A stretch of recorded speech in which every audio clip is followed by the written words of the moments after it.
Hey everybody, so this is my second video that I'm recording on this day. It's October 17th, 2025, and I just shared a video of encouragement for those who, for all of us, for tomorrow, for the No Kings protest, in relation to the No Kings protest and the energy of tomorrow. Now I want to just document this moment, and I also wanted to talk about something, a thought that came to me that I want to share. I just want to document it out loud, and I will probably make more videos and discussions about this thought process and this idea, but I wanted to share. So in the previous video that I just did, I shared that I've been seeing angel numbers for 3 days. I haven't been seeing them for a while. I see them at very significant times where I'm supposed to be really paying attention to things, where the universe is really trying to talk to me. I see them at very significant times. Usually when I see them, it's like little universal winks. I don't know what you say. People say God winks. It is the universe's way of telling me that everything's going to be okay, and that things are. I'm in an energetic high and an energetic shift. And I really have been feeling that. Like for the last 3 days, my creativity and my enlightenment has enhanced immensely. And I've created a lot of content, more than I am able to post in a timely manner. And I've had a lot of enlightening ideas, some that I wish I had written down, but I hope I don't forget them. I shared them with my mom yesterday. And one of the enlightening ideas that I had was about transmutation. I have learned a lot over the last year, but I've learned a lot over the last 10 years, because I think I haven't said this in a long time, but I've been woke for about 10 years, and a certain somebody is the catalyst of that. So, even though he has put us through some hell, I really believe that he was like the villain that we needed, the bad guy we needed to wake us up. And I woke up 10 years ago. So I've been woke for 10 years, paying attention to things, learning things, and expanding my mind and understanding of the world and stuff. And I've unlocked another level of growth after the election in November that happened, after the election that happened last year. And things got really bad. I unlocked another level of understanding and growth that I would not have if it didn't happen the way it happened. I would not have known of the existence of certain people that I'm so glad that I know they exist in this world now. Creators that I listen to and follow that I would not have found if not for that. So honestly, it's been hell, and a lot of people didn't make it, and a lot of more people will not make it. It's a war, it's a spiritual battle. But it's truly, and I'm sorry to say this, but it's truly the one that we needed. It's truly the spiritual battle that we needed to wake up, to shift, to become, to go on the next level. I do not know why the human story has to go that way, why we have to suffer loss and be at war, and why does the human story have to go this way in order for us to evolve and to shift into something new, to shift into to something better? But that's just the way it is. The old has to die in order for the new to live. And what we're experiencing is an old world dying, an old system dying, an old mindset dying. And it's a difficult process. And for some people, it is more difficult than others. I feel as though I had the opportunity to go through my process over the last 10 years, so that while this part of the process is happening, I would have already moved to the next stage in my life. Because I don't think that I was supposed to be fearful in this timeline. I think I'm supposed to be the light that some people who are experiencing the darkness, who's experiencing this in a horrible way, needed. I'm holding the light because the light is struggling right now. The light is struggling right now because we're focusing on the fear, we're focusing on the anxiety, and they are so good at what they do that they are, they steal your attention, and you have to consciously not allow that to happen.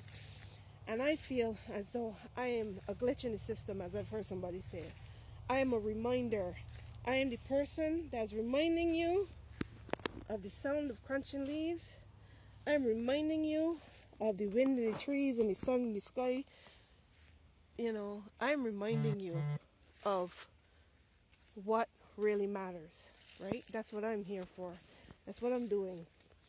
And I'm glad I went through my shadow, my shadow work already, and my season that tested me and challenged me and showed me what I am capable of and showed me what I could go through.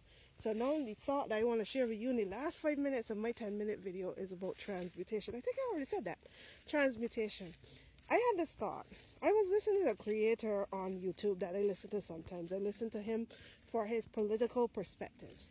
He is kind of like my angry voice. He is one that does the ranting, but not just the ranting. He does try to be positive, but you know, and he does inform you of stuff, but then every once in a while he just rants, you know? And I see him as my angry voice because I don't have it really. So other creators who are good at the angry ranting voice, they are my angry voice. I hear them, I feel them, I get them, and I process my anger through how they channel it. So I was listening to this person and I was thinking, should I be listening to this, because this is a rant. It's not really informative. It wasn't really encouraging. It was just ranting, you know. And then the thought hit me. I understand now what happens when people have the ability to rant, when people have the ability to turn on these things and express what they're feeling, however it comes out, you know, in sadness and anxiety and fears, and however it comes out. It is not for us to take it in, absorb it, and keep it there. This is what the transmutation process is for me. We hear it, we take it in, and then we channel it in whatever way we can. Like, whether we have to then turn around and rant it to somebody else so other people will carry it for us. Whether we channel it in our creativity, whether we channel it in our art, however we channel it, that is transmutation. Because what's happening now is that instead of that person carrying that anger, that their fears, their frustrations, their feelings, their opinions, instead of carrying that in their soul and having it keep them to the ground, they release it. And they release it, and when they release it out into the atmosphere, into the digital space, we who watch, we receive it. And when we receive it, we are supposed to, some of us might keep it in and help and just hold on to the fear instead of channeling it out to other people so that we could carry each other's loads. That is transmutation. That is the light bulb moment that I had yesterday. That is transmutation. Or whatever they had it. I may have had it the day before. It is us carrying each other's load. So when somebody gets on in the digital space and they share their fears, and you resonate with those fears, and they share their anger, and you resonate with that anger, and they share their thoughts and their, you know, how they see this thing, and you resonate with it. Don't hold it on in your chest. Like, channel it somehow. Channel it in your journal. Channel it in a video of yourself. You know, share it with other people. Release it, because that is what we're doing. That is why this timeline is different than, even though these things remind you of the past, it is different because this technology we have is more than just a curse. It's a blessing. It's a gift. And we have to recognize what kind of gift it is. So now pass it on. Channel it into something else. You be creative. You do something. Don't hold on to it. Don't carry it. That's not your job. Your job is to release it so we can carry each other's load. And that is how we are transmuting and clearing karma. That is how we're transmuting darkness into light. That is how we are turning it into art and creativity and passion and change and something better. And the more we do it, the more we understand what we're doing, first of all, and the more we look at it in the right way, and have the right perspective, and the more we do it, the closer we get to clearing our karma and shifting the timeline, shifting the power structure, and devouring the old system. So that is my thought and my idea. I hope that you could share what you think of that. Thanks for listening. I am learning and observing. Thank you.